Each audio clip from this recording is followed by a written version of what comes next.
प्रभु ने और भी एक सुंदर दिन हमारे आयु में जोड़ दिया और इस रीति में आप लोगों के साथ और एक बार संगति करने के लिए प्रभु ने अवसर दिया।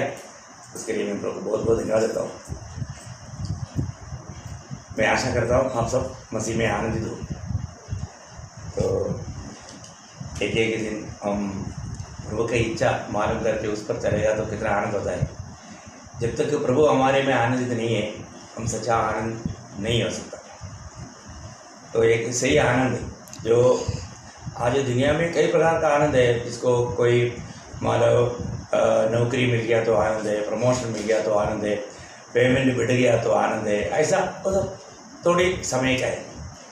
थोड़ी समय के बाद में वो सब आनंद खत्म हो जाता है। लेकिन प्रभु जो देता है आनंद हमेशा का आनंद है।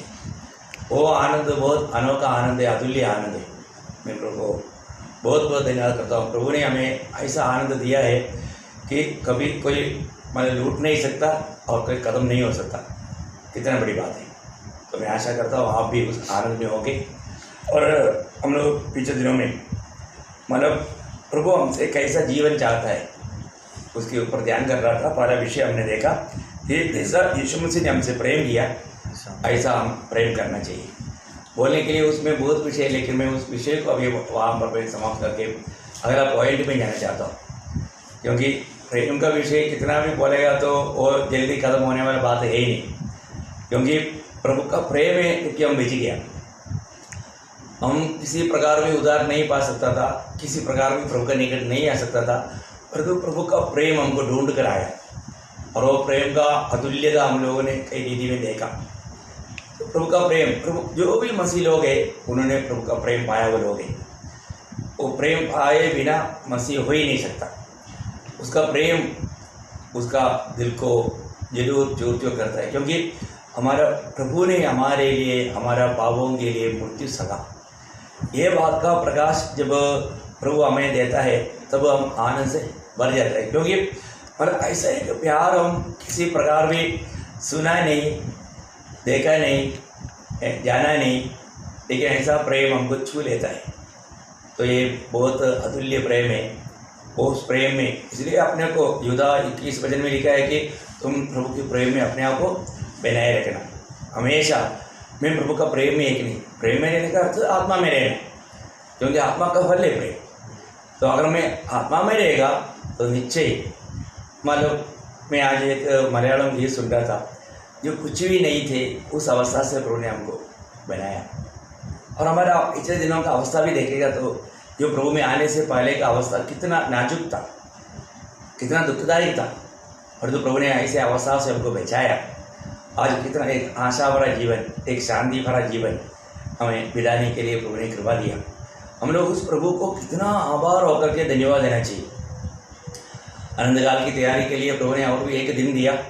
आज हम दूसरे विषय पर जाना चाहता है, समय को नष्ट ना करते हुए। वो है, आपको मैंने बताया था एफेसियों 4 अध्याय का 32 वचन में प्रभु कहता है कि मतलब जैसा प्रभु ने हमको क्षमा दिया या माफ़ किया, वैसा हम एक दूसरे को माफ़ करना या क्षमा करना है ना। पढ़िएगा 4 का 32। जैसे परमेश्वर ने मसीह में तुम्हारे अपराध क्षमा किए, वैसे तुम भी एक दूसरे के अपराध क्षमा करो। देखा, और आज बहुत लोग एक सच्चा आनंद जीवन ना बिताने का एक मेन कारण उन्होंने किसी न किसी को अपना दिल से क्षमा नहीं किया। हम अगर दिल से क्षमा नहीं करता प्रियो, वो व्यक्ति एक सच्चा आत्मिक आनंद में जीवन नहीं बिता पाएगा। हमें फर्कना है किसी के प्रति। हो सकता है कई लोग हमको बहुत निंदा किया होगा, तकलीफ दिया होगा, बदनाम किया होगा, हमें धोखा दिया होगा, कई बात हो सकता है, लेकिन फिर भी हम उस व्यक्तियों से अपने दिल में नफरत कड़वाहट नहीं रहना करके प्रभु ने हमें सिखाया। प्रभु का प्रेम पाया हुआ व्यक्ति, प्रभु से क्षमा पाया हुआ व्यक्ति प्रभु का प्रेम पाया हुआ व्यक्ति। प्रभु का प्रेम पाया हुआ व्यक्ति के अंदर से सिर्फ प्रेम ही निकलना, ये मनुष्य का समझने से थोड़ा बाहर की बात है। लेकिन हमें प्रभु ने ऐसा एक दिल दिया है। जरूर हमारे साथ कोई ऐसा कुछ व्यवहार करेगा तो हमको अच्छा नहीं लगता, हम जरूर उनके प्रति थोड़ा नफरत कड़वाहट दिल में लाता है। लेकिन प्रियो तुरंत पवित्र आत्मा में याद दिलाएगा, क्योंकि ऐसा कोई भी बात हमारे अंदर रहेगा तो वो बात हमें धोखा देगा, हमें धोखा देगा, क्योंकि हमें प्रभु के साथ का याद टूट जाएगा।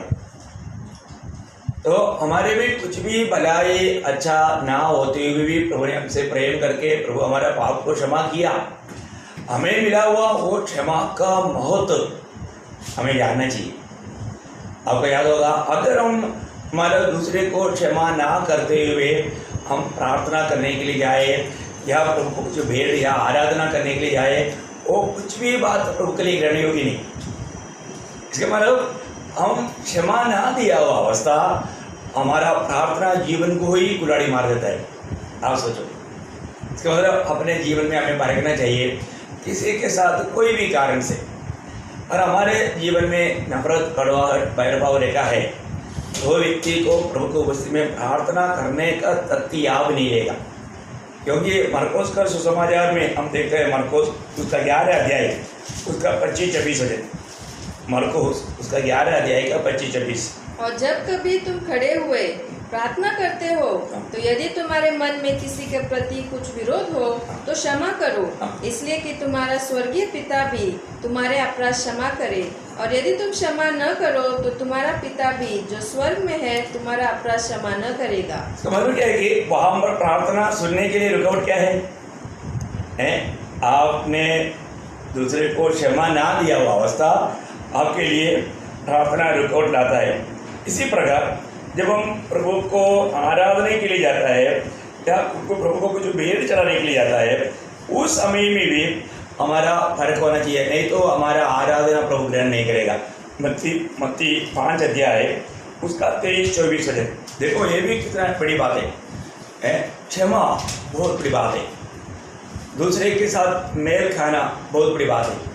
और आपको मालूम है किसी प्रकार भी उस वचन पढ़ेंगे। इसलिए यदि तू अपनी भेंट वेदी पर लाए और वहाँ तू स्मरण करे कि तेरे भाई के मन में तेरे लिए कुछ विरोध है, तो अपनी भेंट वही वेदी के सामने छोड़ दे और जाकर पहले अपने भाई से मेल मिलाप कर और तब आकर अपनी भेंट चढ़ा। देखो, सबसे बड़ी बात क्या है कि अगर हम भेंट करने से पहले अगर किसी के साथ हो सकता है हमने किसी को मानो दुख दिया, मानो वो व्यक्ति को दुख है करके हमें मालूम, क्योंकि मैंने उसका दिल को चोट पहुंचाया, ये मालूम हो करके भी अगर हम उससे मेल नहीं कर रहे, अभी वो मुझसे नाराज है, दुखी है, ऐसा बात मालूम हो करके भी हम उसको लापरवाही करके प्रभु को भेंट करके प्रभु को मालूम पसंद करने के लिए जाएगा, उसमें प्रभु प्रसन्न नहीं होगा। इसका मतलब अपन प्रभु के लोग किस तरह सावधान रहना चाहिए। यदि प्रभु के साथ एक सही नाता जोड़कर जीवन बिताना है तो जरूर हमें अपने आप को परखना चाहिए, अपने दिल को परखना चाहिए। मेरे जीवन में हर एक के प्रति प्रेम के अलावा कोई बात है क्या? मैं बहुत बार समझाने वाली बात है, कई बार लोग बोलते हैं नहीं आपके प्रति मेरे दिल में कुछ नहीं, ऐसा भी बोलना धोखा है।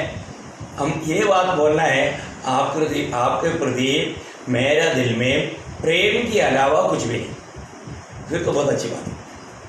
और मेरे दिल में आपके प्रति कुछ भी नहीं है करके बोल दिया, इसका मतलब क्या है कि मेरे दिल में आपके प्रति प्रेम भी नहीं समझा।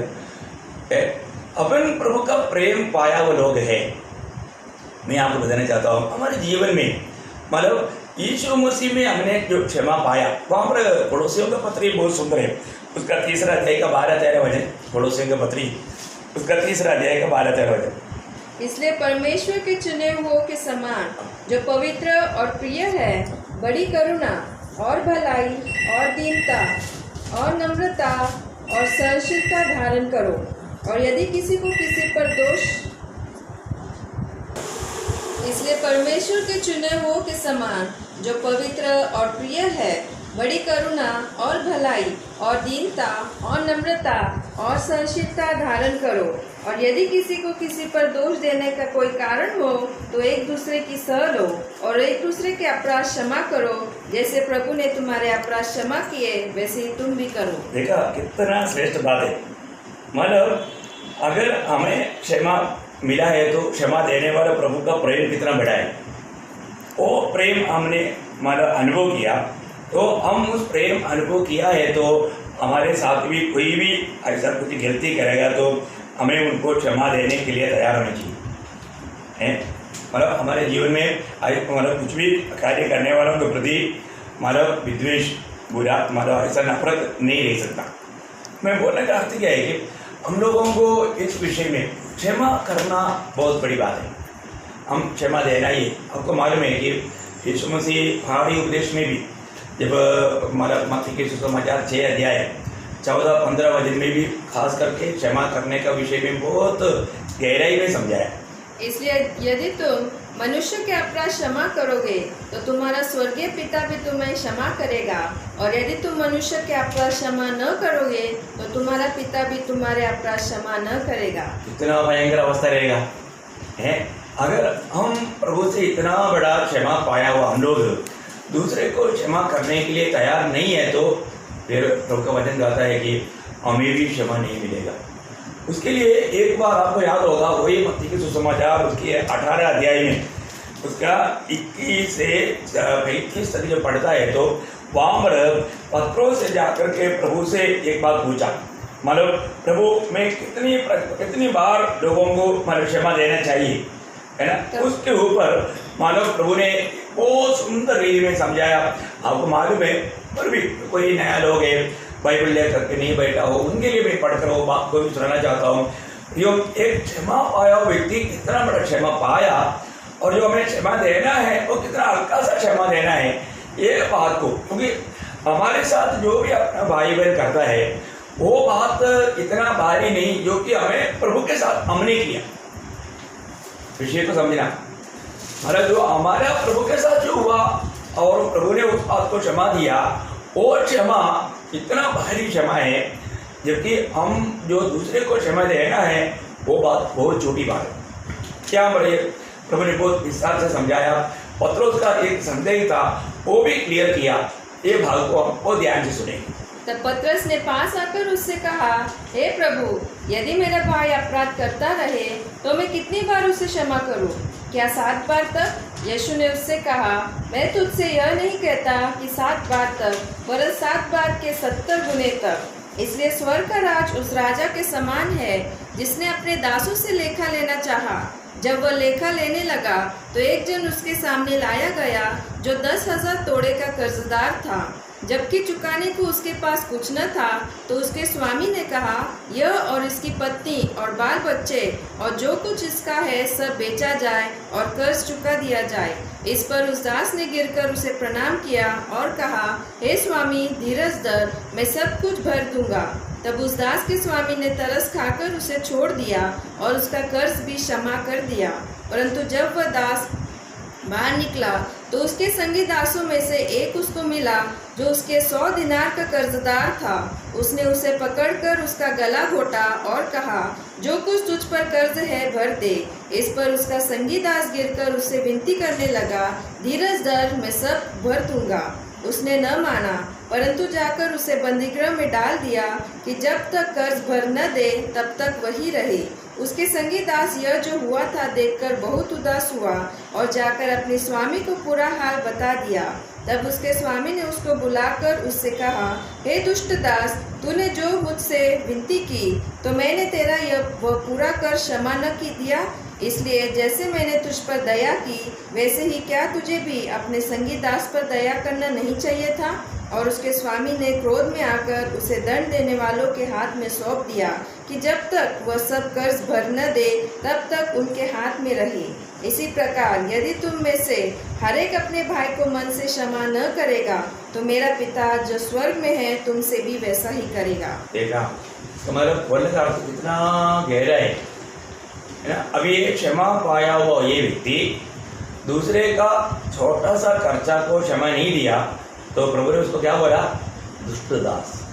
देखा इतना बड़ा क्षमा पाया था, भले और विश्वासियों को बोलना चाहिए था, और तो उनका काम एकदम प्रभु का कार्यों के जैसा नहीं था। प्रभु ने जो उसे अपेक्षा किया ऐसा नहीं था। तो हमारे जीवन में अगर हम मानव दूसरे का क्षमा नहीं करता फिर हमें क्षमा पाने का भी योग्यता नहीं। प्रभु हमारा पाप क्षमा करके पाप को हमारे से इतना दूर करके हमें इतना आज़ादी दिया है ना, हम कितना कठोर पापी थे। मैं सोचता हूँ पाप क्षमा के लिए अभी कई लोग, आपको मालूम है, नामदारी लोग मानो फादर के पास जाकर के कन्वर्स करता है हफ्ता में जा करके, फिर वापस वही करता है। पर तो उनको होली कम्युनियन लेने से पहले उधर जा करके ये सब कबूल करना पड़ता है। तो मैंने एक रोमन कैथोलिक व्यक्ति मिला था, वो इस प्रकार मतलब उधर जा करके सब कुछ नहीं बेटा था, वो जो छोटा छोटा कुछ 3-4 बात बोलेगा, फिर पादरी पूछेगा और कुछ सोचो, फिर उसको तसल्ली देने के लिए और 2-3 बात बोलेगा। ऐसा बोल करके मैं भी किया है बहुत बार प्रभु में आने से पहले, तो मुझे भी मालूम है कि वो कैसे क्या होता है। लेकिन मैं ऐसे एक व्यक्ति को जब मिला, वो व्यक्ति काफ़ी एजड था। मैं जब मिला तो उसको 82 साल उम्र था, लेकिन अच्छा हेल्थ था उसका, बहुत धनवान व्यक्ति था। तो जब मैं उनको समाचार सुनाया तो उसने मुझे एक सवाल पूछा, कितना भी बड़ा पाप है तो भी प्रभु क्षमा करेगा क्या? केवल बड़ा पाप कभी भी उसने पादरी के पास नहीं बोला क्योंकि उधर क्षमा नहीं मिलेगा, उसका दिल गवाही देता है। अभी बड़ा हो छोटा हो उधर कोई भी क्षमा नहीं मिलता, क्षमा पाने का व्यवस्था भी हो नहीं, वो बात उनको नहीं मालूम, परंतु रूढ़ी परंपरा के अनुसार उन्होंने ऐसे विश्वास किया। लेकिन जब मैंने हमारे यशायाह नबी की किताब उसका पहला अध्याय का 18-19 वचन पढ़ करके उनको सुनाया, जब ये बात जब सुना उसका दिल इतना उमड़ने लगा। पढ़िए उसको, यशायाह उसका पहला अध्याय का 18-19 वचन। यहोवा कहता है, आओ हम आपस में वाद विवाद करें, तुम्हारे पाप चाहे लाल रंग के हो तो भी वे हीन के समान उजले हो जाएंगे, और चाहे अर्गवानी रंग के हो तो भी वे ऊन के समान श्वेत हो जाएंगे, यदि तुम आज्ञाकारी होकर मेरी मानो। देखा, मतलब उसके साथ उसी यशायाह 43 का 25-26 वचन भी पढ़ना। देखो बहुत सुंदर अनोखा बात मैं आपको बताना चाहता हूँ। जब ये वचनों को उन्होंने सुना वो वहां पर घुटने टेका। पढ़िए। मैं वही हूँ जो अपने नाम के निमित्त तेरे अपराधों को मिटा देता हूँ और तेरे पापों को स्मरण न करूँगा। मुझे स्मरण करो, हम आपस में विवाद करें, तो अपनी बात का वर्णन कर जिससे तू निर्दोष ठहरे। हो देखा, प्रभु बोलता है तुम मेरे सामने अपने पाप कबूल कर ले, तुम मेरे सामने कोई भी पाप को मत छिपाओ, है ना। वहां पर याकूब का नदी के किनारे में प्रभु ने उसको क्या, याकूब को क्या पूछा, तेरा नाम क्या है? क्योंकि वो कभी अपना सही नाम नहीं बोलता, मतलब उसका नाम भी धोखा है, मतलब धोखा देने वाला याकूब। उन्होंने वहां पर कबूल किया है, और तो पिताजी को धोखा दिया था। उन्होंने बोला मैं याकूब नहीं ऐसा भी देखो कितना बड़ी बाइबल बात है। अभी यहाँ पर प्रभु एक ही बात करता है कि तुम मेरे सामने सारे अपने पाप कबूल कर, मैं तुझे धर्मी बनाऊंगा। कौन बोल रहा है? सर्वशक्तिमान परमेश्वर। प्रयोग कितना अनोखा बात है ना। आज हमारा कर्तव्य है हम अपने पापों को प्रभु के सामने कबूल करें, क्योंकि नया नियम में भी पहला यूहन्ना उसका पहला अध्याय का 9 वचन में लिखा है कि जो भी व्यक्ति अपने पाप प्रभु के सामने कबूल करेगा तो 1 का 9, यदि हम अपने पापों को मान ले तो वह हमारे पापों को क्षमा करने और हमें सब अधर्म से शुद्ध करने में विश्वास योग्य और धर्मी है। उसका 7 वचन का आखिरी भाग, और उसके पुत्र यीशु का लहू हमें सब पापों से शुद्ध करता है। देखा क्या चाहिए फिर? प्रभु यीशु मसीह हमारे लिए अपना पवित्र लहू बहाया, उस लहू में पाप क्षमा है। मैं आपको बताना चाहता हूँ, मतलब वो व्यक्ति ने उस दिन प्रभु को ग्रहण किया और उन्होंने गवाही दिया कि प्रभु मेरा पाप क्षमा किया। मैं बहुत आनंदित हूँ। मैं कितनी बार मतलब पादरी के पास जा करके ये सब किया। एक्चुअली मैं कपड़ा कर रहा था, मैं अपने आप को धोखा दे रहा था, मैं समझता था, लेकिन एक हमारा रूढ़ी परंपरा के अनुसार तसल्ली के लिए करता था। उन लोगों के सामने मैं अपने आप को धर्मी दिखाना चाहता था। लेकिन आज मेरे जीवन में वास्तव में पाप क्षमा का अनुभव मुझे मिला बोल करके इतना आनंदित हुआ, और उन्होंने बहुत कुछ प्रभु का महिमा के लिए कार्य भी किया। मैं अभी वो बात को वर्णन नहीं करना चाहता हूँ, लेकिन एक बात मैं आपको बताना चाहता हूँ, एक व्यक्ति जब प्रभु में आ जाता है उन्हें पाप क्षमा का अनुभव मिलता है। पाप प्रभु उनसे कम्प्लीटली, आपको याद होगा 103 वचन संहिता का 12 वचन, क्या अनोखा वचन। ऐसे वचन पढ़ने के टाइम पर मतलब इतना आनंदित और मगन होता है। है ना। जब हम प्रभु के सामने अपने पाप कबूल किया, प्रभु ने हमारे पापों को कम्प्लीटली क्या किया, ऐसा दूर किया। अब सुनिए, उदयाचल से अस्ताचल से जितनी दूर है उसने हमारे अपराधों को हमसे उतनी ही दूर कर दिया है। देखा, मतलब इसका मतलब क्या है, कभी भी वो पाप से हमारा कोई संपर्क रहेगा ही नहीं। कितना बड़ी बात है, बहुत अनोखा बात है। उसको सही रीति में प्रभु की आत्मा में अगर जानेगा तो आप प्रभु को हमेशा इतना धन्यवाद देगा।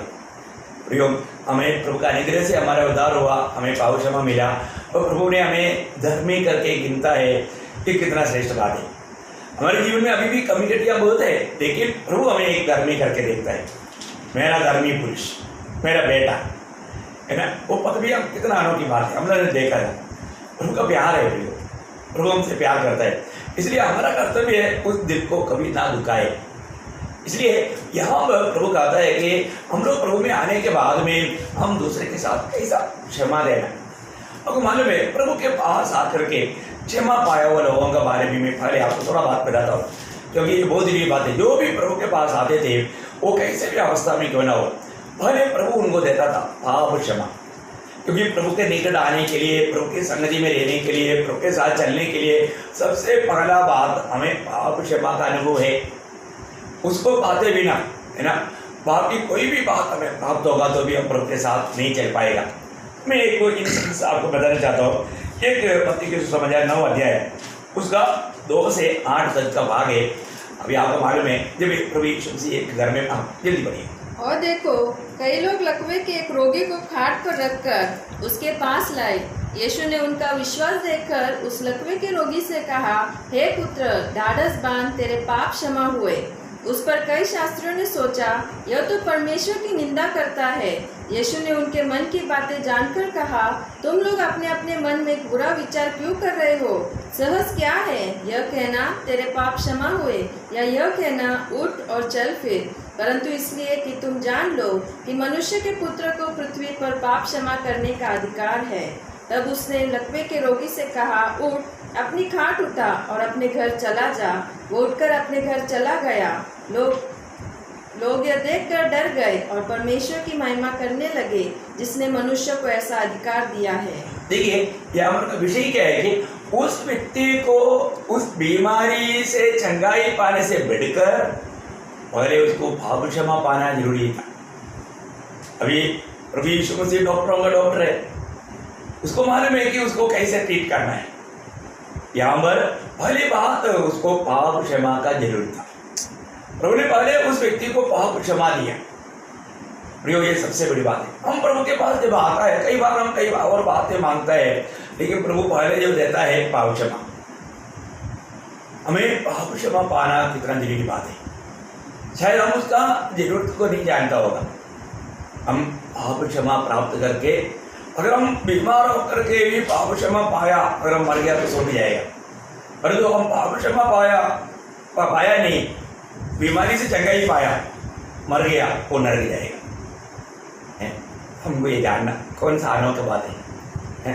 दूसरे एक संभव मैं कम शब्दों में उन बातों को पढ़ना चाहूँगा। लूका का सुसमाचार उसका 7 अध्याय 47-48 में आपको वो संभव मालूम है। वो शिमोन फरीसी के घर में यीशु मसीह खाने के लिए बैठा था। वहाँ पर एक पावनी स्त्री आकर के उसका बादशाह में बैठ करके रो करके वो प्रस्ताव कर रहा था।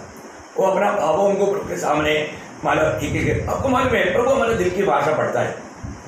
तो वहाँ पर उसका 47-48। इसलिए मैं तुझसे कहता हूँ कि इसके पाप जो बहुत थे क्षमा हुए, क्योंकि इसने बहुत प्रेम किया। पर जिसका थोड़ा क्षमा हुआ है वह थोड़ा प्रेम करता है।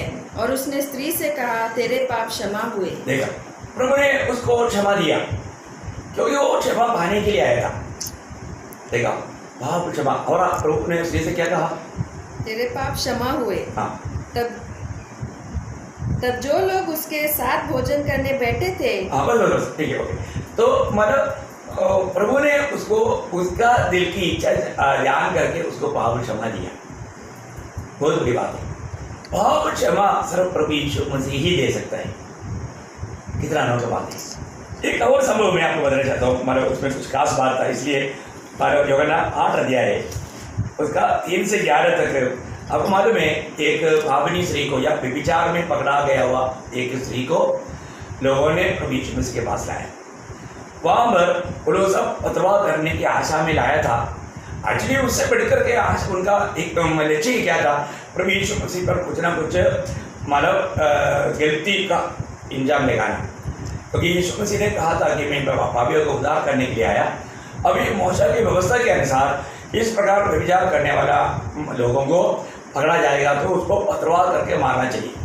अगर प्रभु बोलेगा इसको पथरवाह करके मार दो, उसका मतलब तो मूसा के द्वारा मतलब प्रभु ने दिया हुआ व्यवस्था तो मानता नहीं, तो दोषी है। आप बोलेगा नहीं उनको जाने दो, छोड़ दो, उसका मतलब आप मूसा का व्यवस्था को उसमें भी नहीं पालन करता है। या पथरवाह करो, तो आपने बोला था भाभियों को बचाने के लिए आया तो उनको बचा नहीं पाया। दोनों प्रकार मतलब उनकी बुद्धि के अनुसार बचने के लिए कोई मार्ग नहीं, फंस गया करके उन्होंने सोचा। देखिए प्रभु ने कितना अनोखा कार्य किया, आपको संदर्भ मालूम है, फिर भी आप जल्दी सुनिएगा। तब शास्त्री और फरीसी एक स्त्री को लाए जो व्यभिचार में पकड़ी गई थी और उसको बीच में खड़ा करके यीशु से कहा, हे गुरु, यह स्त्री व्यभिचार करते पकड़ी गई है। व्यवस्था में मूसा ने हमें आज्ञा दी है कि ऐसी स्त्रियों पर पथराव करे, अतः तू इस स्त्री के विषय में क्या कहता है? उन्होंने उसको परखने के लिए यह बात कही ताकि उस पर दोष लगाने के लिए कोई बात पाए, परंतु यीशु झुककर उंगली से भूमि पर लिखने लगा। जब वे उससे पूछने ही रहे तो उसने सीधे होकर उनसे कहा, तुम में जो निष्पाप हो वही पहले उसको पथराव मारे, और फिर झुककर भूमि पर उंगली से लिखने लगा। परंतु वे यह सुनकर बड़ों से लेकर छोटों तक एक एक करके निकल गए और यीशु अकेला रह गया और स्त्री वही बीच में खड़ी रह गई। यीशु ने सीधे होकर उससे कहा, हे नारी, वे कहाँ गए? क्या किसी ने तुझ पर दंड की आज्ञा न दी? उसने कहा, हे प्रभु, किसी ने नहीं। यीशु ने कहा, मैं भी तुझ पर दंड की आज्ञा नहीं देता, जा और फिर पाप न करना। देखिए यहाँ पर उस स्त्री को भी प्रभु ने पाप क्षमा दिया। इतना बड़ा भावनीय अवृत प्रभु के पास मतलब लाया जाने के कारण उसको भी पाप क्षमा मिला, और प्रभु को एक वाणी देता है, आगे को पाप नहीं करना। तो प्रभु में आया हुआ अनेक पवित्र लोगों से प्रभु को एक ही बात का विनती है, हम आगे पाप ना करें। प्रभु ने हमें एक पवित्र जीवन मिलाने के लिए हमें एक नया दिल दिया, प्रभु की आत्मा दिया, प्रभु का मन दिया। प्रभु हमारे लिए क्या नहीं दिया, सारे प्रबंध करके दिया। फिर भी अगर हम हमारा पाप करके जीवन बिताएगा तो प्रभु दिल को कितना दुख होता है। हमें ये बात को परखना है।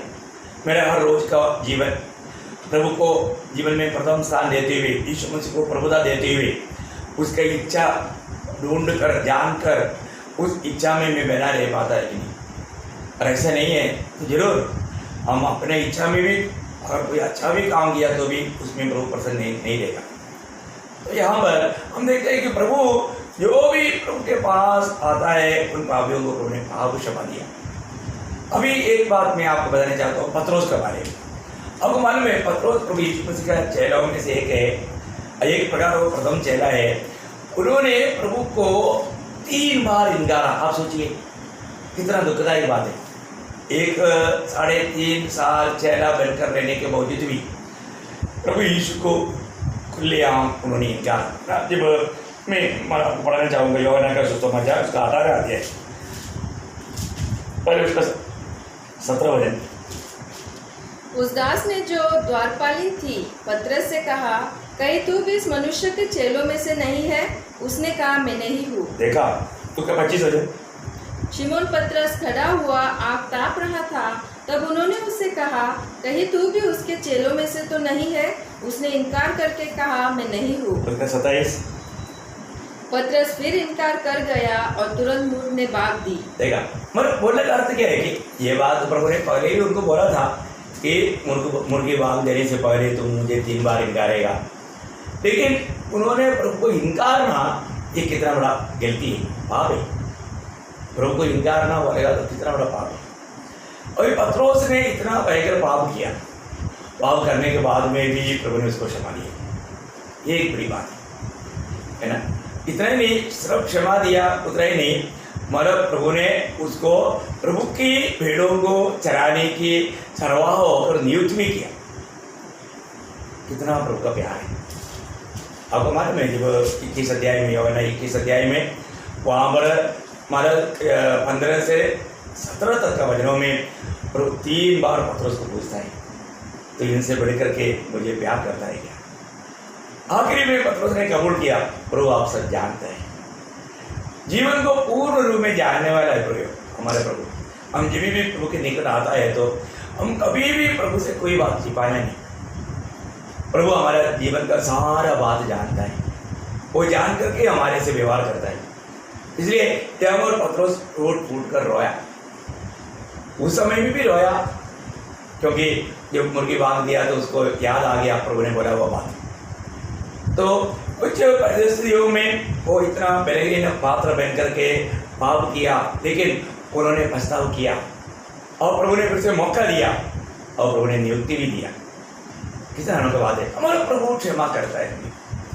हम कभी भी मतलब प्रभु का प्रेम पर संदेह ना करें, प्रभु के पास आना, प्रभु से मिला रहना। अभी एक बात मैं आपको बताना चाहता हूँ, जब वही लूका का समाचार 23 अध्याय उसका 39 से 43 तक जब पढ़ता है, आपको मालूम है सूली पर प्रभु लटकाया हुआ है, उसको दोनों तरफ मतलब उस समय का 2 भयंकर चोरों को भी मतलब लटकाया हुआ था। और वहाँ पर हम देखते हैं कि दोनों ने एक समय में प्रभु का निंदा किया था, परंतु बाद में एक ने प्रभु से विनती किया, है ना, जो उस भाव को आप पढ़िएगा उसको, जो उसका 39 से 43 का। जो कुकर्मी वहाँ लटकाए गए थे, उनमें से एक ने उसकी निंदा करके कहा, क्या तू मसीह नहीं? तो फिर अपने आप को और हमें बचा। इस पर दूसरे ने उसे डांट कर कहा, क्या तू परमेश्वर से भी नहीं डरता? तू भी जो वही दंड पा रहा है और हम तो न्यायानुसार दंड पा रहे हैं, क्योंकि हम अपने कामों का ठीक फल पा रहे हैं, पर इसने कोई अनुचित काम नहीं किया। तब उसने कहा, हे यीशु, जब तू अपने राज्य में आए तो मेरी सुधि लेना। उसने उसे कहा, मैं तुझसे सच कहता हूँ कि आज ही तू मेरे साथ स्वर्गलोक में होगा। देखो यहाँ पर से पहले ये चोर ने भी प्रभु का निंदा किया था, लेकिन हम देखते हैं कि बाद में उसको पछतावा होकर के उन्होंने प्रभु को मानव राजा होकर के सम्मान किया। तो हम देखते हैं कि अभी तुम थोड़ी देर पहले क्या बोल रहा था, हैं तुम्हें कभी क्षमा नहीं मिलेगा, ऐसा प्रभु ने नहीं बोला। देखा तो मतलब पछतावा करने वाला व्यक्ति के प्रति प्रभु का दिल में कितना प्यार है। अभी एक प्रकार हम सोचेगा तो उसने भी मतलब प्रभु का निंदा किया था, निंदा करने के बाद में उसको पछतावा आया, नहीं यार, क्योंकि ये कोई ऐसा कुछ गलत काम नहीं किया है। और प्रभु का एक शब्द भी जब बहुत सुना तो उसने जाना कि नहीं ये निर्दोष है और ऐसे ही में वो राजा है, ये राजा होकर आएगा। ये बात उनका दिल में प्रकाशित हुआ, तुरंत वो प्रभु से विनती करता है, जब वो राजा होकर आएगा तो मुझको भी स्मरण में देखा है, नहीं तुम थोड़ी देर पहले मेरा निंदा किया था, मेरा बदनाम किया था, तुझे कभी क्षमा नहीं मिलेगा। कभी कभी हम लोग क्या है कि कोई और हमारे साथ ऐसा कुछ गलत काम करे और फिर क्या करता है, नहीं हम उनको क्षमा नहीं करेंगे। प्रियो, हमारे जीवन में ऐसा कभी भी एक भावना नहीं रखना।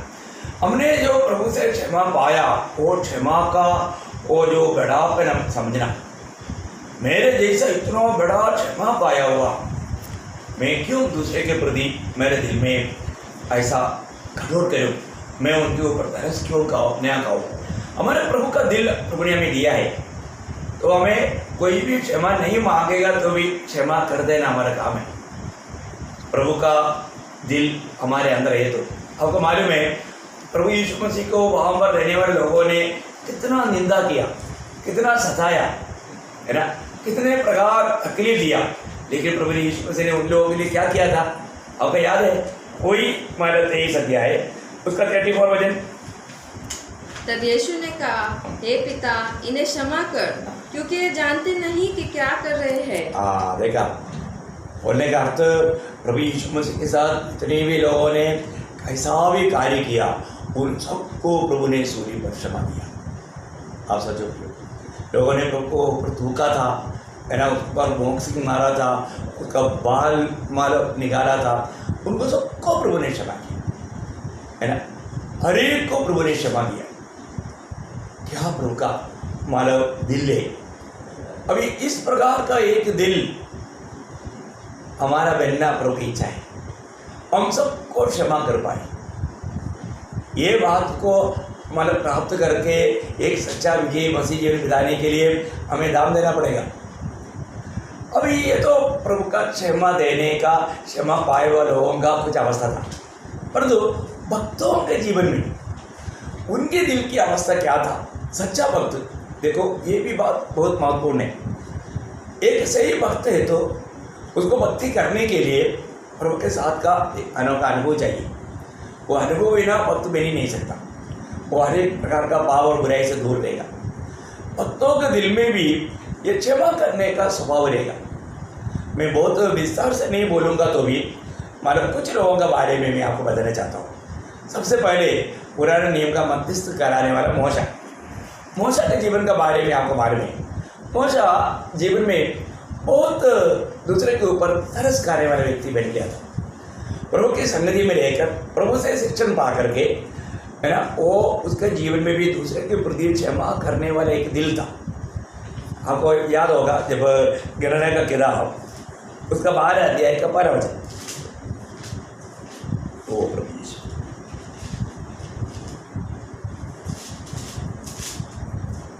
मूसा ने कूशी स्त्री के साथ विवाह कर लिया था, इसलिए मरियम और हारून उसकी उस विवाहित कूशी स्त्री के कारण उसकी निंदा करने लगे।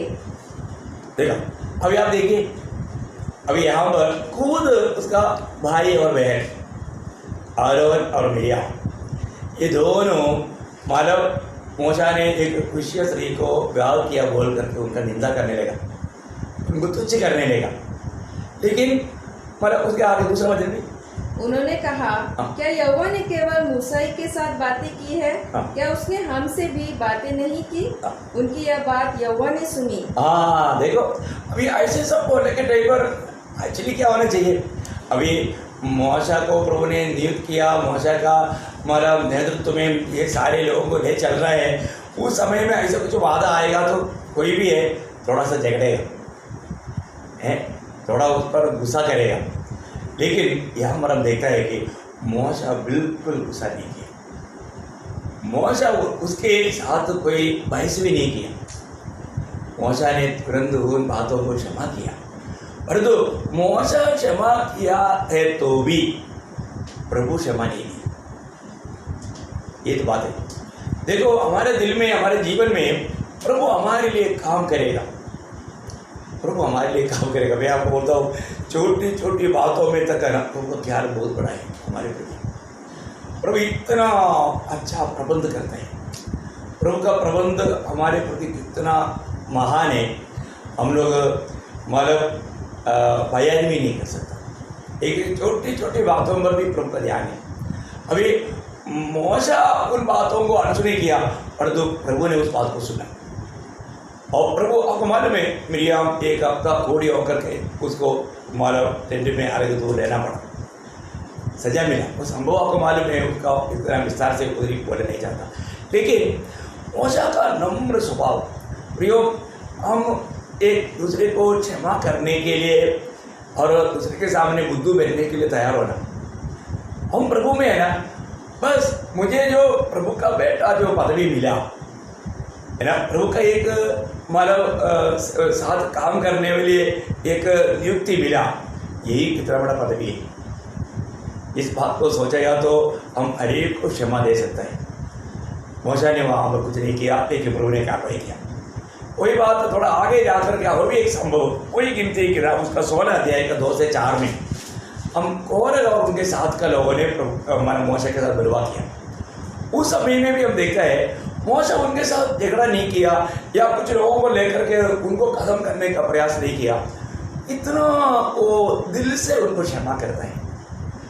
वहाँ पर प्रभु के वस्त्र में जा करके वो पड़ा रहता है। पढ़िएगा उसको। इन तीनों रूबेनियों से मिलकर मंडली के 250 प्रधान जो सभासद और नामी थे उनको संग लिया और वे मूसा और हारून के विरुद्ध उठ खड़े हुए और उनसे कहने लगे, तुमने बहुत किया, अब बस करो, क्योंकि सारी मंडली का एक एक मनुष्य पवित्र है और यहोवा उनके मध्य में रहता है। इसलिए तुम यहोवा की मंडली में ऊंचे पद वाले क्यों बन बैठे हो? यह सुनकर मूसा अपने मुंह के बल गिरा। देखा, मूसा उनके साथ क्रोधित नहीं हुआ, इवन ऐसा कुछ मूसा कर भी देता तो वो बात हो जाता था, लेकिन मूसा ने क्रोधित नहीं किया। आपको मालूम है, मालूम परमेश्वर का क्रोध को तक ठंडा करने के लिए मूसा बीच में आया था। प्रभु ऐसा क्रोधित मत हो जाओ, क्योंकि प्रभु का क्रोध इतना भड़का था इस्राएलियों के ऊपर, लेकिन मूसा ने विनती किया। मतलब उनके अंदर प्रभु इतना एक तरस खाने वाला, क्षमा करने वाला एक दिल आया, और प्रभु का महिमा हमेशा चाहता था। प्रभु ने मूसा को बोला, मूसा मैं तुमको बहुत बड़ा जाति बनाऊंगा, तो मेरे सामने से हट जाओ, मैं इनको भी खत्म करूँगा। मूसा बोलते नहीं प्रभु, आपका नाम निंदा हो जाएगा, मिस्रैम के लोग ये सुनेगा तो क्या बोलेगा।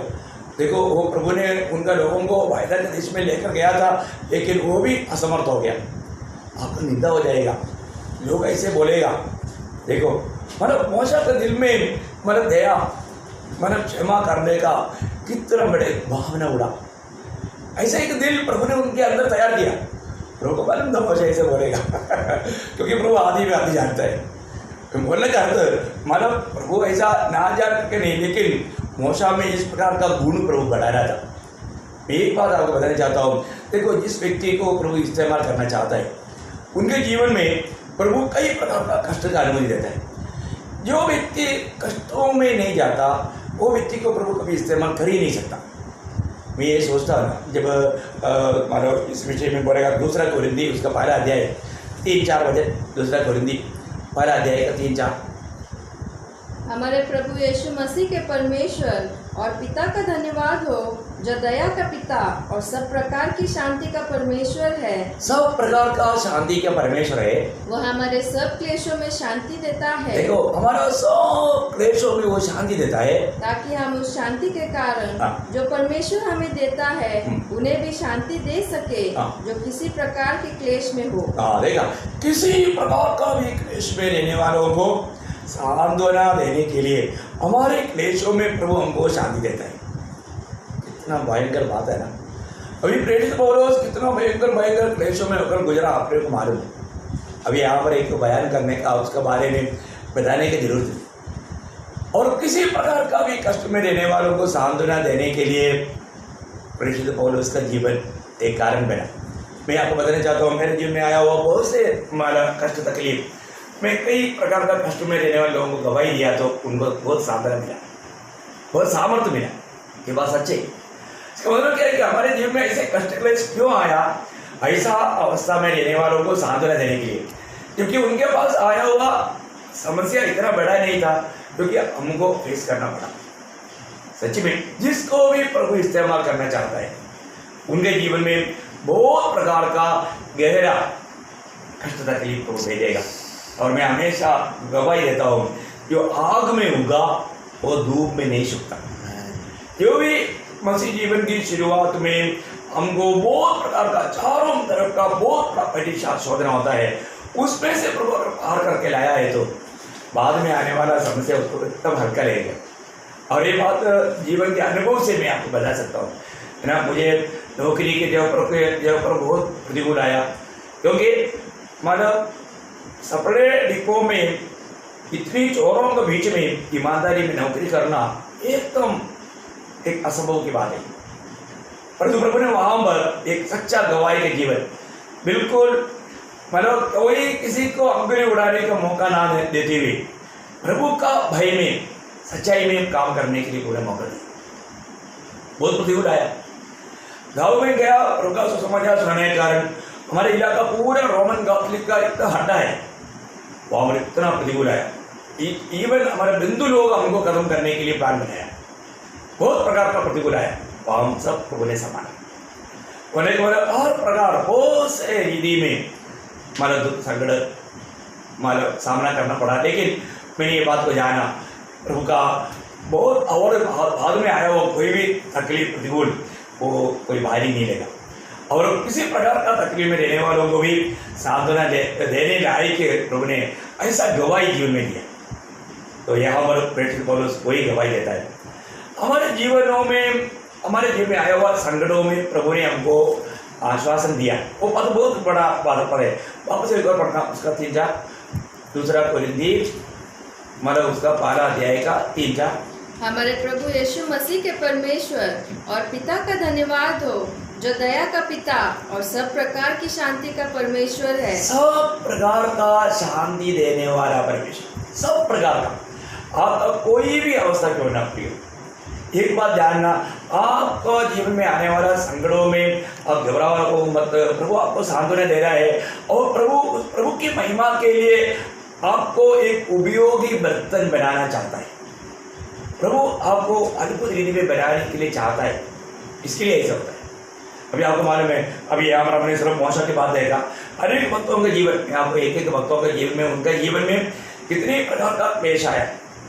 वो क्लेशों में सब प्रभु विश्वासियों की रह करके उनको संभाला, प्रभु का शांति से उनको भर दिया और विजयी जीवन प्रदान किया। यहाँ पर हम मौसा का जीवन देखा और मौसा का अंत भी हम जानता है।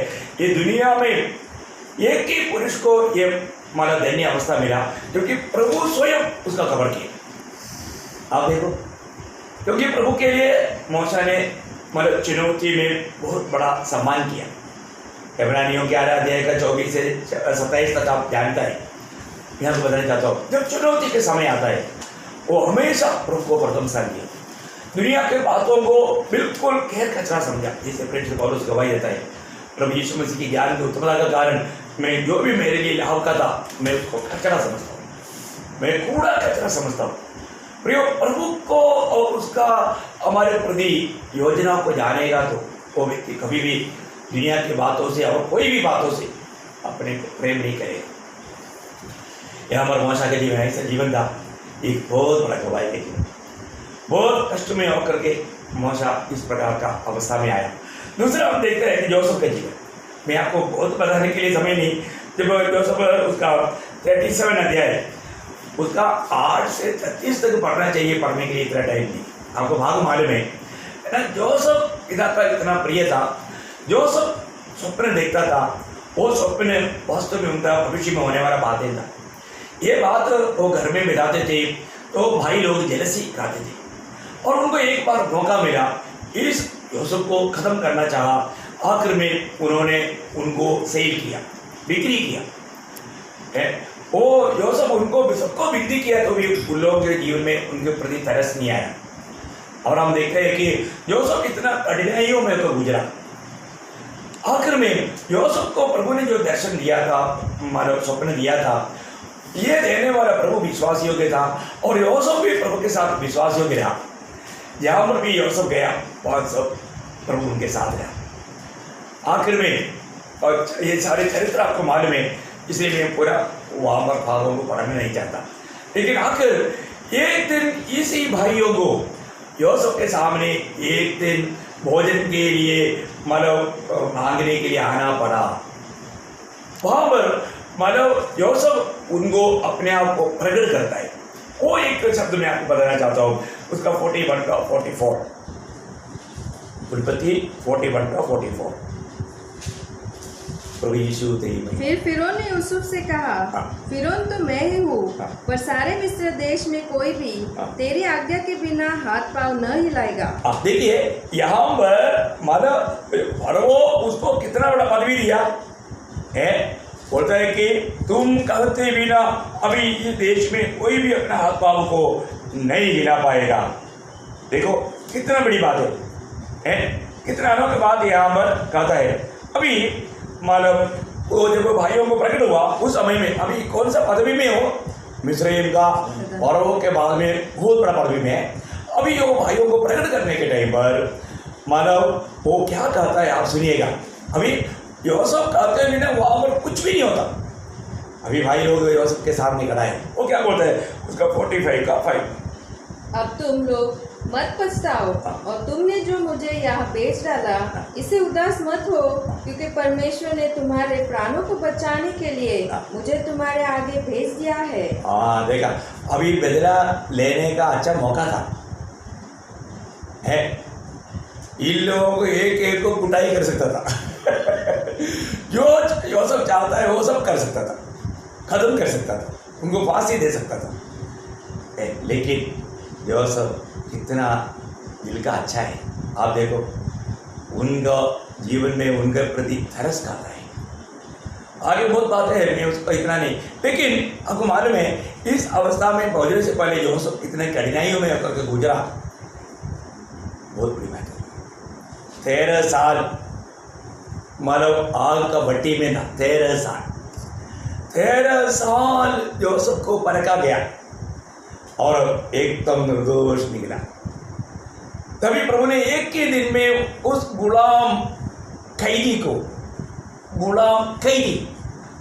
उसको एक ही दिन में प्राइम मिनिस्टर बनाया। देखो ये कौन कर सकता? देखो प्रभु को ये कार्य करने के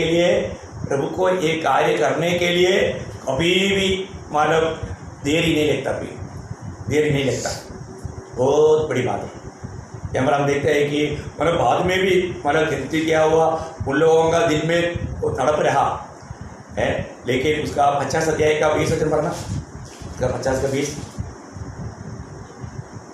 यद्यपि तुम लोगों ने मेरे लिए बुराई का विचार किया था, परंतु परमेश्वर ने उसी बात में भलाई का विचार किया,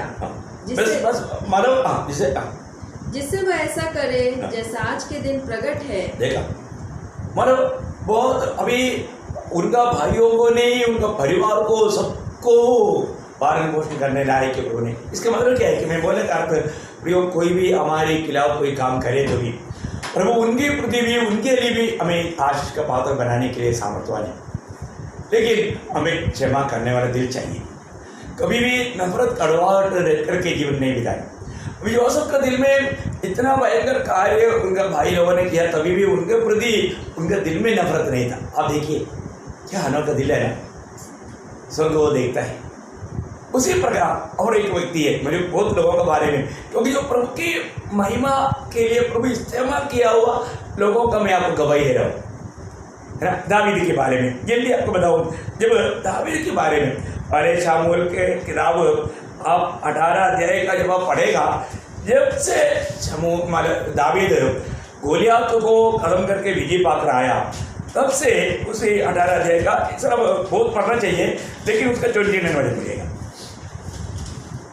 तब शाऊल दाऊद से और भी डर गया, इसलिए शाऊल सदा के लिए दाऊद का बैरी बन गया। देखा मतलब एकदम एक दुश्मन के जैसा अभी शाऊल दावीद के साथ बर्ताव करने लगा। अब देखिए दावीद ने कुछ गुनाह नहीं किया, लेकिन प्रभु की चुनौती या प्रभु का अभिषेक उसके ऊपर था, इसलिए अभी एकदम शाऊल उससे घृणा करने लगा, उसका दुश्मन करके समझता था, है ना। तभी भी दावीद उसका 24 अध्याय, पहले शाऊल 24 अध्याय उसका 17 से 19 में, अब देखिए दावीद के दिल में शाऊल का प्रति कुछ भी नफरत नहीं, कड़वाहट नहीं, वो इतना दुश्मनी का काम कर रहा है, तो भी दावीद उसके साथ क्या किया और वो खुद क्या बोल रहे हैं। शाऊल को भी समझ में आया कि दावीद कितना अच्छा व्यक्ति है। अब देखिए फिर उसने दाऊद से कहा, तू मुझसे अधिक धर्मी है, तूने तो मेरे साथ भलाई की है, परंतु मैंने तेरे साथ बुराई की, और तूने आज ये प्रकट किया है कि तूने मेरे साथ भलाई की है कि जब यहोवा ने मुझे तेरे हाथ में कर दिया, तब तूने मुझे घात न किया। भला क्या कोई मनुष्य अपने शत्रु को पाकर कुशल से दान देता है? इसलिए जो तूने आज मेरे साथ किया है, इसका अच्छा बदला यहोवा तुझे दे। देखा शाऊल बोलता है मैं तुम्हारा दुश्मन होने के बावजूद भी तुम मेरे साथ भला किया। देखा ये भला मनुष्य हमेशा भला ही करेगा, वो कभी किसी का बुरा नहीं करेगा। मैं इसलिए हमेशा बोलता ना, मधु कितना भी आप एक बोतल में कितना भी हिलाओ वो मीठा ही रहेगा, वो ज़्यादा मेरे को तकलीफ दिया बोल के खट्टा नहीं होता है, वो मीठा ही रहेगा। देखो एक प्रभु का जन कैसे भी हो, अगर हम उधार पाया है तो परिस्थिति में वो प्रभु का गुण प्रकट करेगा, है ना।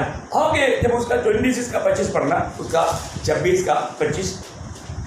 शाऊल ने दाऊद से कहा, हे मेरे बेटे दाऊद, तू धन्य है, तू बड़े बड़े काम करेगा और तेरे काम सफल होंगे। तब दाऊद ने अपना मार लिया और शाऊल भी अपने स्थान को लौट गया।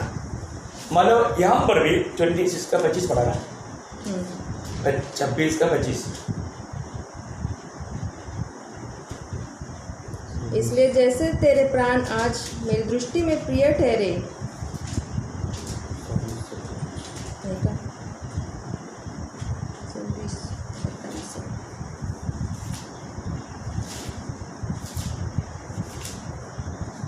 शाऊल ने दाऊद से कहा, हे मेरे बेटे दाऊद, तू धन्य है, तू बड़े बड़े काम करेगा और तेरे काम सफल होंगे। हाँ, मतलब तुम विजय पाएगा।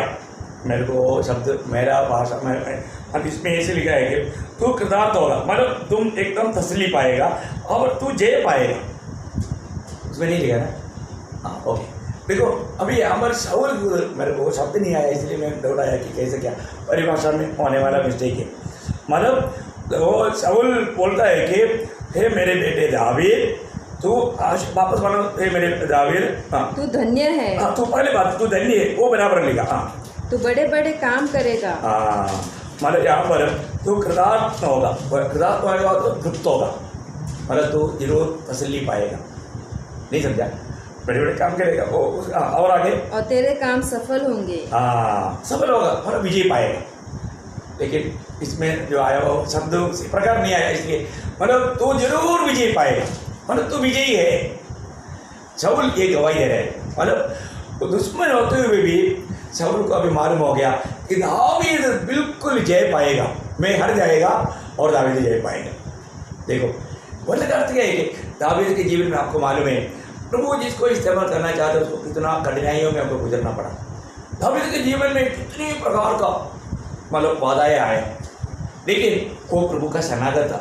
इसलिए 23 भजन संहिता में दावीद कहता है ना, मैं मृत्यु के तरह भी होकर के चलूँ तो भी मैं नहीं डरेगा, क्योंकि प्रभु मेरे साथ रहता है ना। प्रभु के सन्निधि पाने के बाद में हमें कोई प्रतिकूल से डरने की जरूरत नहीं। मैं बोले का वहाँ पर भी एक अद्भुत बात हम देखते हैं। और मतलब क्षमा का एक महान व्यक्ति आपको मालूम है, याकूब यूब के बारे में गवाही देता है।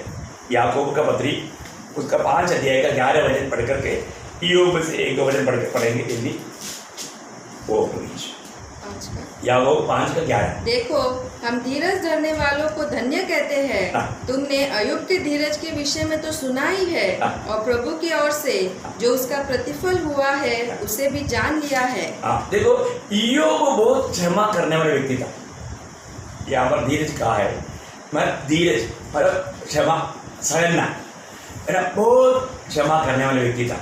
आपको मालूम है जब अय्यूब की किताब उसका 4 अध्याय का 7 वचन में अय्यूब का तीन मित्र लोग वहां पर आया। वो मित्र लोग एक अभी टोटली अय्यूब का दिल टूटा हुआ है। अभी मतलब सारे 10 का 10 साथ बैठा और 3 बेटी मर गया, सारा संपत्ति भी चला गया और पूरा शरीर में खोड़ भरा हुआ, मतलब पूरा इतना तकलीफ है, मतलब सिर से लेकर के पाँव तक पूरा खुजली हमेशा तकलीफ। ये सारा तकलीफ में रहने वाला अय्यूब को ये मित्र लोग आकर अभी क्या बोल रहे हैं, अब देखिए उसके साथ 4 के साथ, क्या तुझे मालूम है कि कोई निर्दोष भी कभी नष्ट हुआ है? देखा है ये तो ना बहुत चालाक आदमी है, तो हम सबके सामने तो अपने आप को भक्त दिखा रहा है, पर तो तू निर्दोष नहीं है, तू दोषी है। देखो उसको मतलब उसका दिल में है ना, और वो मतलब भाला मार रहा है। आप देखो उसका धीरे करके भी छोड़ दिया, मर जाओ बोला। अभी दोस्त लोग भी आकर क्या बोल रहे हैं, बहुत कपड़ है तुम्हारा दिल है ना, जोर दिल देता है, तो क्या हमको मतलब बुद्धू बनाना चाहता, कोई निर्दोष को ऐसा होगा क्या, और वो ऐसा होने देगा क्या? होने का अर्थ यह है कि उसको गाँव में और भी उसको तकलीफ दे रहे हैं। देखो है आप उसका 8 अध्याय का 3 पढ़िए, बहुत बातें हैं, मैं एक बात बोल के जल्दी कर देता हूँ। क्या परमेश्वर अन्याय करता है? क्या परमेश्वर अन्याय करता है? और क्या सर्वशक्तिमान धर्म को उल्टा करता है? मतलब तू बोल रहा है कि नहीं मैंने कुछ गुनाह नहीं किया, इसके परमेश्वर दोषी है क्या? बोलने का अर्थ क्या है कि वो लोग दोष के ऊपर दोष लगा करके अय्यूब को और खिचड़ी कर रहे हैं। देखो अभी एक भक्त के जीवन में आने वाला अनुभव देखो, बहुत बार भक्तों के जीवन में कुछ बात होगा ना तो दुनिया क्योंकि कुछ ना कुछ तीर मारने के चक्कर में रहता है। प्रभु ने उसको बराबर दिया। देखा प्रियो, हम कभी किसी के बारे में ऐसे ना बोले, क्योंकि अपन वहां पर न्यायी होकर के प्रभु का स्थान लेकर के और भी अधिक दोषी रहेगा। कभी भी ऐसा नहीं करना। आखिर में प्रभु ने क्या किया मालूम है, लेकिन इन लोग ये सब सहने के बाद भी ये उनके साथ झगड़ा नहीं किया। अभी शब्द क्या गवाही दिया, वो इम्पोर्टेंट बात है ना। उसका 42 अध्याय का ये 42 अध्याय में उसका 8 वचन पढ़ना, उसके बाद 10 वचन पढ़ना। इसलिए अब तुम 7 बैल और 7 मेढ़े छाटकर मेरे दास अय्यूब के पास जाकर हाँ। अपने निमित्त होम बलि चढ़ाओ, हाँ। ताकि मेरा दास अय्यूब तुम्हारे लिए प्रार्थना करेगा, हाँ। क्योंकि उसी की प्रार्थना मैं ग्रहण करूंगा, हाँ। और नहीं तो मैं तुमसे तुम्हारी मूर्खता के योग्य बर्ताव करूंगा। देखा अभी मूर्खता का काम कौन किया?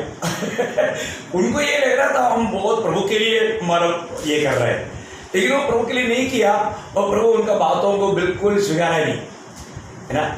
प्रभु बोलते हैं, यहाँ पर भी बोलते हैं, मेरा दास योग, मेरा दास तुम्हारे लिए प्रार्थना करेगा, तुम तभी भिज पाएगा, नहीं तो गया तू। इसलिए तुम ये सारे बात को ला करके मेरे दास के पास ला कर दे दो, और वो तुम्हारे लिए प्रार्थना करेगा। और आखिर में उन लोगों ने बात माना और ये उन्हें प्रार्थना किया तो प्रार्थना का अंत में उत्तर में क्या आया उसका 10 वचन। जब अय्यूब ने अपने मित्रों के लिए प्रार्थना की, तब यहोवा ने उसका सारा दुख दूर किया, और जितना अय्यूब के पास पहला था उसका दुगना यहोवा ने उसे दे दिया। कितना सुंदर बात है। बोले का अर्थ क्या है कि अय्यूब ये सब सहा, निंदा भी सहा, वो व्यर्थ नहीं हुआ। अय्यूब इन सारे बातों को क्षमा करते गया। क्षमा करने का गुण कितना अच्छा है। अय्यूब का क्षमा करने का स्वभाव के बारे में इसलिए याकूब उड़ाकर कहा, है ना। हमारे जीवन में अय्यूब का धीरज, अय्यूब का क्षमा करने का गुण एकदम बहुत आदरणीय गुण है हमारे जीवन में। यीशु मसीह सबसे बड़ी बात है हमारे लिए, आज सब बात के लिए यीशु मसीह आदर्श है। यीशु मसीह ने अपने साथ इतना भयंकर काम किया और लोगों को भी क्षमा दिया। और आपको मालूम है, मसीहों में सबसे पहला रक्तसाक्षी स्तेफानोस इस बात के लिए सबसे बड़ा दृष्टांत है ना। प्रेरितों का 7 अध्याय का 60 वचन, आपको मालूम है स्तेफानोस का आखिरी शब्द कितना अनोखा शब्द प्रयोग है। प्रभु को पाया और उन्होंने सबको क्षमा दिया और उनके लिए क्षमा मांगा, है ना। उसका 7 अध्याय का 60 वचन। फिर घुटने टेक कर ऊंचे शब्द से पुकारा, हे प्रभु, यह पाप उन पर मत लगा, और यह कहकर वो सो गया। देखा इसका मतलब क्या है कि स्तेफानोस ने, है ना, इतना आक्रोश करके उन पर पथरवाह करने वाला लोगों को भी स्तेफानोस ने क्षमा किया। वो क्षमा करके वो प्रभु के पास गया। प्रियो, मैं एक बात आपको विनती करना चाहता हूँ, अपने जीवन में परखो। आज आप सच में आनंद दे क्या? आपको किसी के साथ कोई भी बात पर क्षमा करने के लिए बाकी है क्या? कई बार आप शायद प्रभु से भी गुस्सा में होगा, आप यो प्रभु को भी क्षमा कर दो, क्योंकि प्रभु ने इतना बड़ा क्षमा दिया है। आप प्रभु के साथ ऐसा कट्टर दिल मत बनो। प्रभु ऐसे क्यों ऐसा पूछने का मतलब प्रभु के साथ आपका दिल अच्छा नहीं, वो भी एक डेंजर बात है। प्रभु ऐसे क्यों करके कभी भी कोई भी बात पर आपके दिल में सवाल उड़ा है तो आप प्रभु का एक दुश्मन होकर काम कर रहे हैं।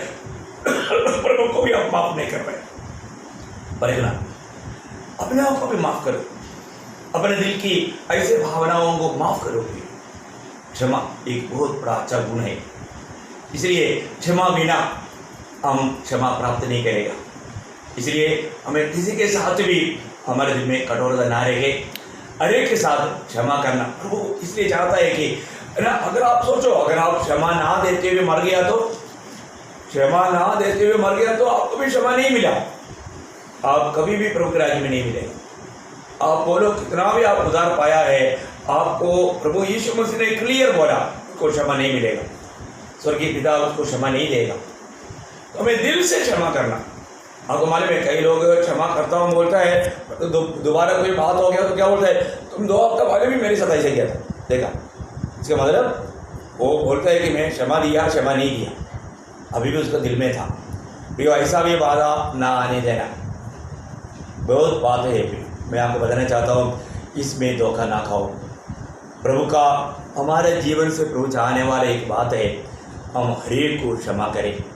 एक सच्चा विजय मसीह जीवन बिताना चाहता है तो, प्रभु के लायक जीवन बिताना चाहता है तो, प्रभु हमें उसकी महिमा के लिए इस्तेमाल करना है तो, क्या अगर हम चाहता है तो आप जरूर आज के दिन में जरूर परखना कि मैंने किसी के साथ कोई भी कारण मैंने क्षमा ना दिया हुआ कोई अनुभव है क्या। तुरंत हमें उन्हें क्षमा करना, उन्हें क्षमा देना। शायद कई बार कई लोग क्षमा मांगता है तो भी लोग देने के लिए तैयार नहीं होता है, क्योंकि उन्होंने क्षमा मांगा तो वो सही प्रकार ठीक से क्षमा नहीं मांगा। वो ग्रामर देखता है उस समय में, प्रियो, ग्रामर मत देखो, उन्होंने क्षमा मांगा है, नहीं मांगा है तो भी, अभी स्टेफानस को कौन मांगा क्षमा, लेकिन स्टेफानस ने क्षमा दिया, सबको क्षमा दिया और प्रभु से उनके लिए क्षमा मांगा। प्रियो, वो है प्रभु हमें हमारे में चाहने वाला दिल। इसलिए मैं आशा करता हूँ आप इस विषय को अच्छी तरह समझ गया होगा। अगर नहीं भी समझा तो आप जरूर मुझे फ़ोन कीजिए, आपको इसमें फ़ोन नंबर दिया है, मैं आपको और भी गहराई में बोलने के लिए बहुत बातें, इतने जल्दी खत्म नहीं होता। क्षमा का बात पर हम बहुत बातों को ला सकता है, लेकिन मैं आपको बताना चाहता हूँ, है ना, भक्तों के जीवन में भी मानो उन्होंने कैसा किया। कोई प्रेरित पौलुस अभी यहाँ पर गवाही दे रहा है, जैसे यीशु मसीह ने हमें क्षमा दिया, ऐसे हमें एक दूसरे के साथ करना है। कितना अनोखा बात है। तो आपको बहुत आशीष दे, आगे भी बहुत प्रार्थना के साथ रहना। हमें विश्वास है कि आप हमारे लिए भी प्रार्थना कर रहे हैं। तो मेरी तरफ से, विवेक और दीपिका की तरफ से और मेर्सी और रेस की तरफ से भी आप सबको मसीह वंदना देता हूँ। प्रभु का अनुग्रह आपके साथ हो।